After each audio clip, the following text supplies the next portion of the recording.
Tara na't magluto tayo ng chocolate brownies. Very moist po siya and pwedeng pambaon ng mga estudyante ninyo. Let's get started! Gagamit tayo ng melted butter, condensed milk, brown sugar. Mix until sugar is dissolved.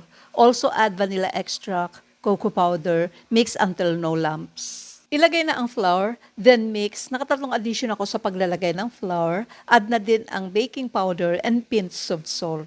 Ilagay na ang chocolate chips. You can use dark or semi-sweet. Then mix. I-transfer na sa baking pan, line with baking paper, and ilagay na ang nuts. Ang gamit ko ay pili nuts, but you can use any nuts you want. And more chocolate chips on top.